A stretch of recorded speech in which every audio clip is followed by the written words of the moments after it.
Olá pessoal, tudo bem? Então, hoje vamos ver, tá, a chamada lei da inércia, né? Ou, como todo mundo conhece, a maioria das vezes, a que seria a primeira lei de Newton, né? Bem, o que diz essa lei, certo?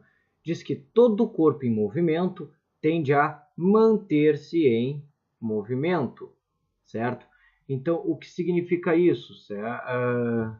Num dado exemplo, né? Comentar aqui um exemplo clássico que eu gosto de trabalhar sempre, que é um garoto, tá, andando de skate, certo? Neste momento, ele está com uma certa velocidade, assim como o skate. E assim que o skate bate na pedra, né? Ele bate na pedra, vamos dizer que esse skate irá parar, né? Vai ficar preso ali no que seria a pedra. E bem, nesse momento, o garoto, né, ele vai acabar fazendo o quê? Ele vai acabar caindo. Isso por quê? Porque a tendência dele é querer manter este movimento, né? Ou seja, se ele estava com uma velocidade v no início, quando o skate parou, bem, a tendência dele é se manter com essa mesma velocidade v, tá?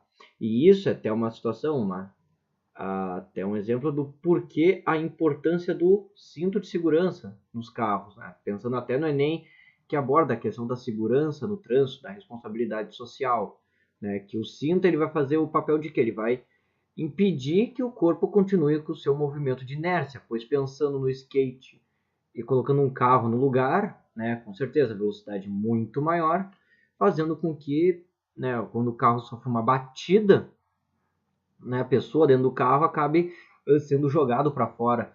Por quê? Por causa da lei da inércia, né? E isso não só com o corpo em movimento, mas também se aplica com o corpo em repouso, certo? Pegar o mesmo exemplo aqui do skate, ok? Só que agora o skate em relação à superfície está em repouso, certo? Está em repouso, ou seja, velocidade igual a zero. E neste exemplo, tá, vamos supor que alguém vá empurrar o skate sem avisar o skatista, tá? Então ele aplica uma força e isso faz com que o skate acabe se deslocando. Mas bem, o que ocorre? Essa pessoa que está acima do skate está com uma velocidade zero e a tendência dele é se manter com essa velocidade igual a zero. O que ocorre então, né, a maioria das vezes, que o skate acaba se deslocando com aquela velocidade v e a pessoa que estava acima do skate, né, acaba o que? Acaba sofrendo uma queda, né? Porque isso justamente por causa, né, da lei da inércia. Todo corpo em movimento tende a manter-se em movimento. Todo corpo em repouso tende a manter-se em repouso. Então aqui eu tenho um exemplo onde eu estou falando do corpo em movimento, né? E aqui uma situação onde eu estou falando do corpo em repouso. E bem, a tendência ao movimento é de acordo com aquilo que o corpo está fazendo, certo? Logo, se não tem nenhuma ação sobre o corpo, porque olha só, para eu poder analisar essa primeira lei, né, eu usei o exemplo, o skate, mas o skate bateu, não o garoto. Aqui o skate foi empurrado, não o garoto. Então, o que acontece, né? A primeira lei de Newton pode ser pensada assim também. Na ausência de interações, certo? Ou com a resultante das interações se anulando, um corpo tende a manter-se o seu estado de movimento.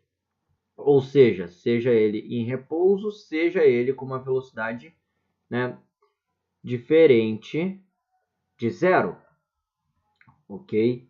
E isso também se aplica mesmo, né, aos próprios, o que? Aos próprios sistemas, não sistemas planetários, mas alguns corpos celestes, né?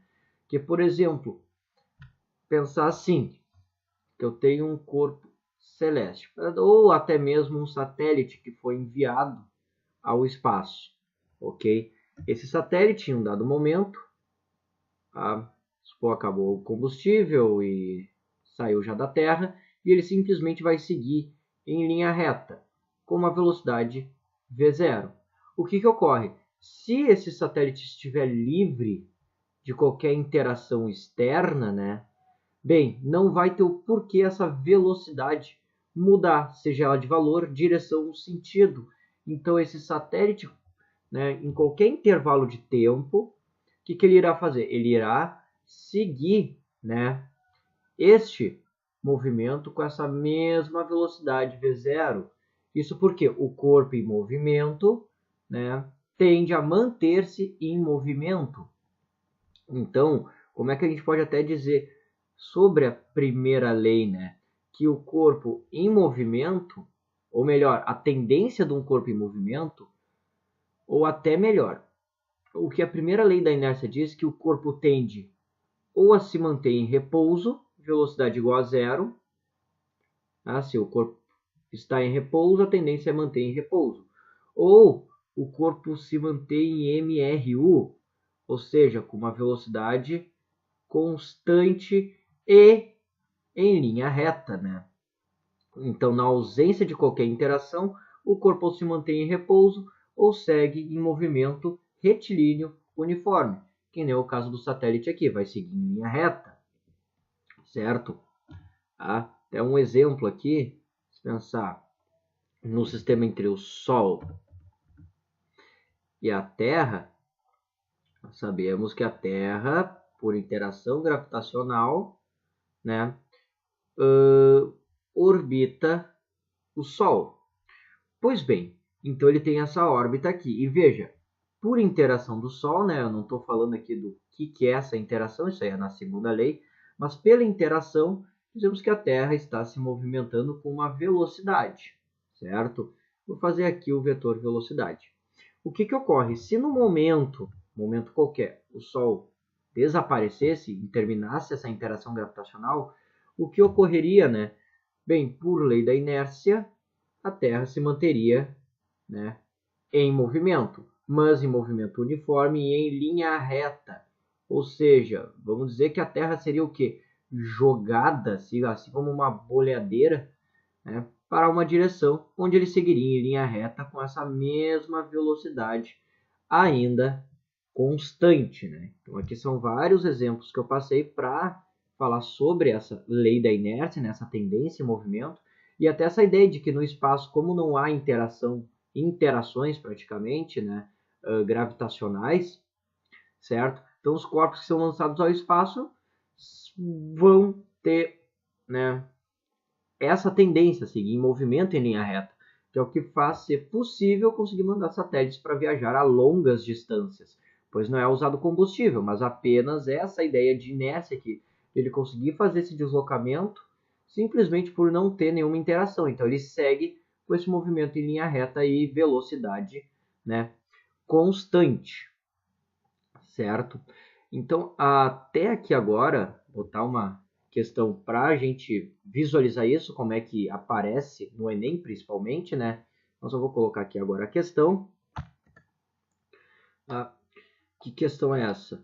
Aqui, do Enem de 2014, né? Olha só o que diz essa questão.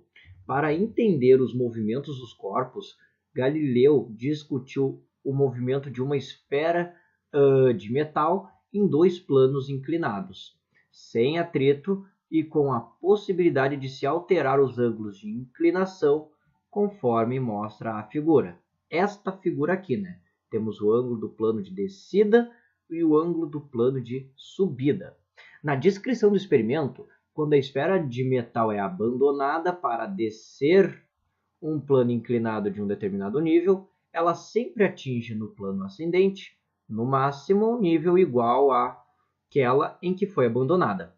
Bem, se o ângulo de inclinação do plano de subida for reduzido a zero, a esfera, quem é o ângulo, a inclinação, né, do plano de subida?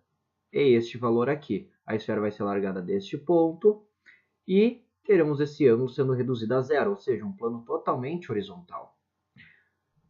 Bem, por interação gravitacional, né, a gente sabe que aquela esfera ela vai ter uma certa velocidade quando chegar no ponto mais baixo. Como a questão diz que eu estou livre de quaisquer forças de atrito, né, não temos interações dissipativas que vá fazer com que essa esfera tenha sua velocidade alterada. Então, o que ela irá fazer? Bem, com as interações externas sendo nulas, ele vai simplesmente seguir em linha reta de acordo com a lei da inércia. Um corpo em movimento tende a manter-se em movimento, né? Até o momento que houvesse alguma outra interação. Claro, temos aqui interação gravitacional, mas isso aí nós veremos esse detalhe depois. Mas a ideia aqui é que a esfera seguirá em linha reta justamente pelo princípio da inércia, podemos pensar assim, né? Então, a gente pode dizer que ela manterá essa velocidade constante, pois não tem nenhuma interação resultante. A gente poderia dizer aqui, dizer com a letra A, né, que está dizendo, ó, manterá sua velocidade constante, certo? Ou seja, seguirá no seu MRU, pois o impulso resultante sobre ela é nulo. O que a gente poderia pensar o impulso aqui? Não vemos esse conceito, mas a ideia da interação, né? A interação é nula aqui nessa esfera, e isso vai fazer com que esse sistema seja equivalente, né, a um sistema onde está livre de qualquer interação. Então seguirá em linha reta com velocidade constante, ou seja, MRU será com velocidade uniforme, né, igual em módulo, e retilínea em linha reta, assim como é dito, né, na lei da inércia, certo? Então isso aqui é basicamente a ideia, né, sobre a primeira lei da inércia. No próximo vídeo já vamos trabalhar sobre a segunda, que já trata com a questão dessa interação, certo, pessoal? Bem, espero que eu tenha ajudado vocês. Quaisquer dúvidas, postem nos comentários ou mandem para o e-mail abaixo, certo? Desejo a vocês bons estudos e até a próxima!